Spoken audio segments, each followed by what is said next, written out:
ദൈവ തിരുനാമം മഹത്വപ്പെടട്ടെ.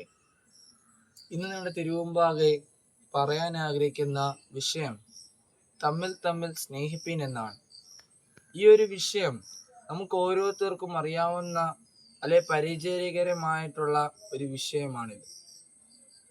ഈ ഒരു വിഷയത്തെ പറ്റിയാണ് ഇന്ന് നമ്മുടെ തിരുവമ്പാകെ ഞാൻ പറയാൻ ആഗ്രഹിക്കുന്നത്.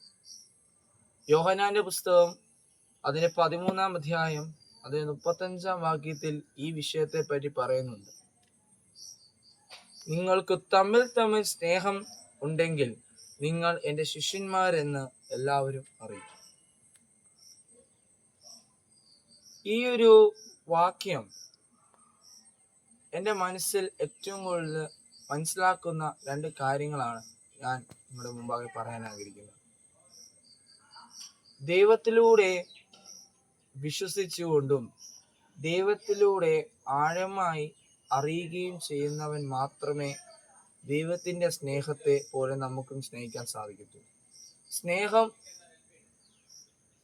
അല്ലെങ്കിൽ ലവ് എന്ന് പറയുന്നത് ഒരു ടേസ്റ്റ് ഓഫ് ഗോഡാണ്. ദൈവത്തിൻ്റെ ടേസ്റ്റ് എന്ന് പറയുന്നത് ശരിക്കും പറഞ്ഞാൽ ലവ് ആണ്.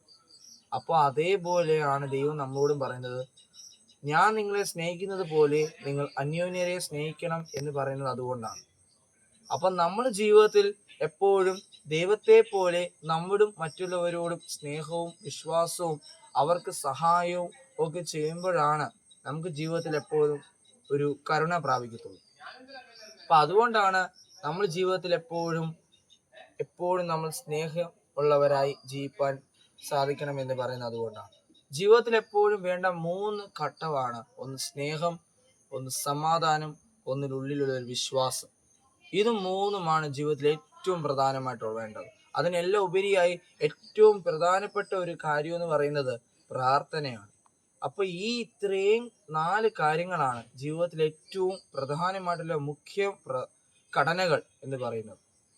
ദൈവത്തെ ഒരു കരുവേപ്പിലെ പോലെ തട്ടിമാറ്റുന്ന രീതിയിലാക്കല് ദൈവത്തെ. കാരണം ദൈവം എന്ന് പറയുന്നത് നമ്മുടെ ഈ ഭൂമിയിലെ നമ്മളെ മനുഷ്യരെ എല്ലാവരും സൃഷ്ടിച്ച ആ പ്രകാശ സൃഷ്ടിയാണ്. അപ്പൊ അതുകൊണ്ട് ദൈവത്തെ ആ ഒരു രീതിയിൽ കാണിക്കാൻ നമ്മൾ ഓരോരുത്തരും ശ്രദ്ധിക്കണം.